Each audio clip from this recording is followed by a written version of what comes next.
Cinema is a very, very, very powerful. All it takes is good cinema, a good storytelling, and the entire India is ready to be your audience. Content is king. If you're able to tell a good story in a way that touches people, people are going to watch. My father was not only a politician, he was also very active in films. So we've done a lot of film productions as well. So all in all, my life, my childhood has been a mixture of films as well as politics. Father was from a background of politics and he was active in cinema. The next logical step was the Karnataka Film Chamber of Commerce, which is an apex body which has an election and you have to win the election to be the president of the Karnataka Film Chamber of Commerce. So he won the election twice and he was twice the president of Karnataka Film Chamber of Commerce. And the current building where the KFCC is housed was, father had a very large part to play in it. So we did an event called Expo where he called all the artists and, they did a lot of fundraising. Till then, Film Chamber didn't have a proper building. So they used to be based out of other film offices. So father was largely responsible to get a proper, good place for the Film Chamber. Not only that, a lot of monumental decisions I think he took when he was chamber president. He allocated a washing bata. He did this Sunday double bata. All these rate increases and all was done under his period. So he felt that these people are struggling. See, producers, we produce films, but if a film does well, the profit never goes to this light boys and the lower level of, whoever technicians who work in the cinema industry. So he did his best to make sure that they also are compensated in a good way in films.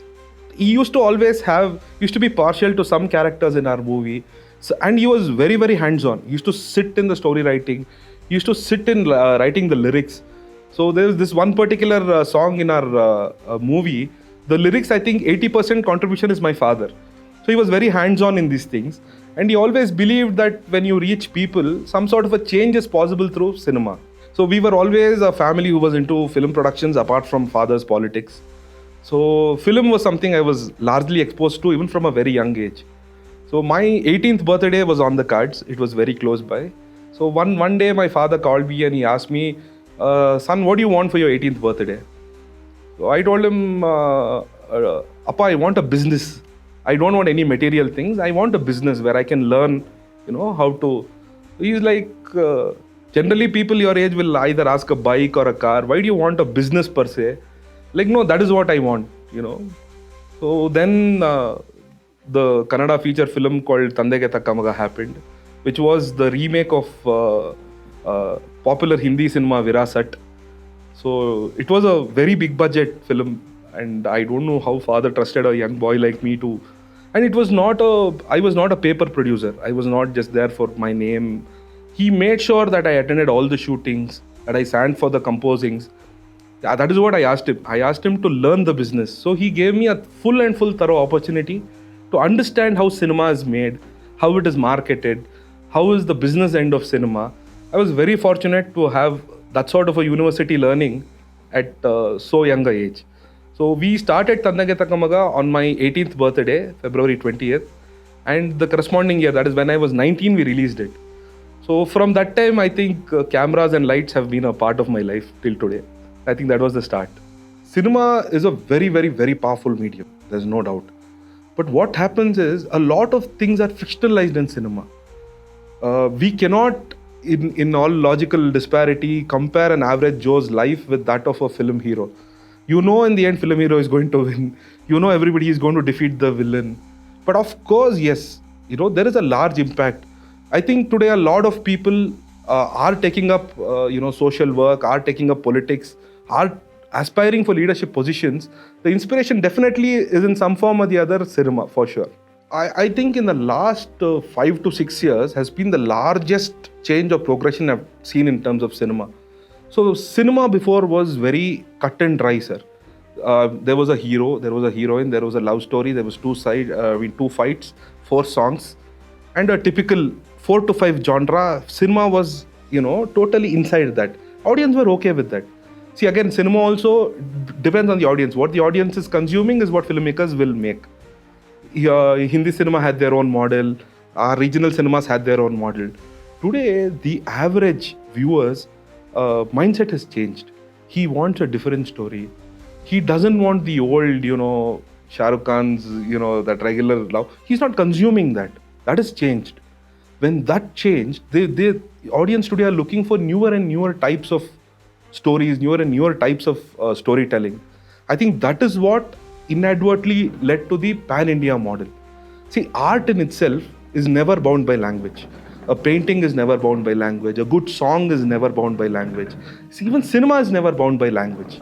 Today, people are not, before, if say 6 or 7 years back, we had suggested the same concept, people would have been shocked. Like, how can a Malayalam audience consume a Kannada hero's content?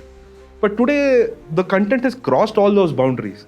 All it takes is good cinema, a good storytelling, and the entire India is ready to be your audience. That is what has changed in the last 5 to 6 years.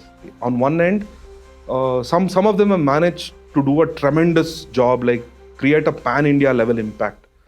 But then again, purely from the business perspective, I'm telling, now it has become inevitable that a lot of other people are also trying this pan-India model. So here the budget goes very, very, very heavy. And when a pan-India movie fails, the impact is terrible, like terrible. I don't want to name specific cinemas, but I've spoken to some producers who've taken a very bad hit because of the pan-India model.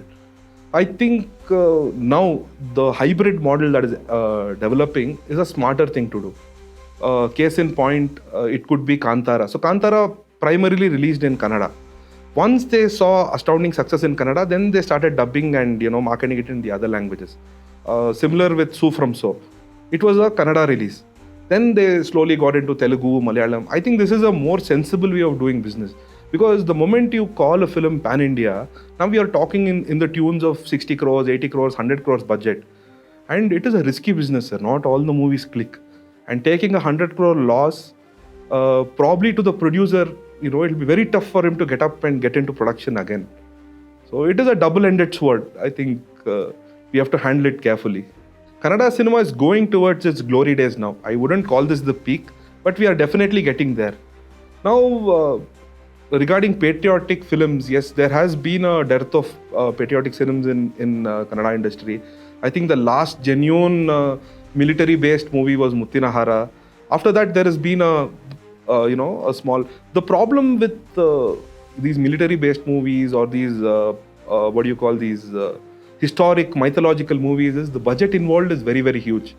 But I'm sure the way Kannada industry is growing nowadays, we can definitely expect good mythology-based movies as well as military-based movies in the near future. Today, not only cinema or media, the entire fraternity of content producing is in itself different than what it was before. This is a point, 2025 is a point of a new reckoning in terms of cinema or any other content. The entry of OTT has been a blessing as well as a curse. Because now, see, a filmmaker makes good money only when audience comes to the theater and watches it. So because of the advert of OTT, so many good cinemas people are missing with the thought that let it come on OTT, I'll watch it at home. So this is the negative end of things. The positive end is that some of the smaller or middle budget movies, they don't even have to face the risk of going for a theatrical release. They sell it straight to the OTT and they get an assured, some straight up and whatever agreement they've done, a revenue sharing agreement for the later stage. So that is also helping a lot of filmmakers. But one thing remains true, sir. No matter what medium it is consumed in, it's consumed in theaters, in OTT, in YouTube, in television media, content is king. If you're able to tell a good story in a way that touches people, people are going to watch wherever it is.